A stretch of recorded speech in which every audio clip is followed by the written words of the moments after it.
Isa na namang panibagong pagkilala ang ibinigay sa isa sa ating ipinagmamalaking likas, ang Tubataha Reef na itinanghal bilang isa sa ASEAN Heritage Park. Ang malaparaisong lugar na ito, silipin natin sa ulat ni Ara Perez. Kung anong ganda ng ating kalupaan at kalangitan, siyang nakabibighani rin ng ating yamang tubig.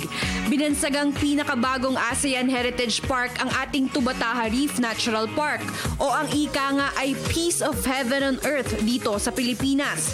Matatagpuan sa pusod ng Palawan, ang Tubataha Reefs ay siyang tahanan ng halos 200 threatened at near-threatened species at 80% ng coral species sa mundo. The ultimate diving destination kung tawagin ito ng mga lokal at banyagang turista. Ang Tubataha ang siyangkay sa isang marine park sa 8 ASEAN Heritage Parks.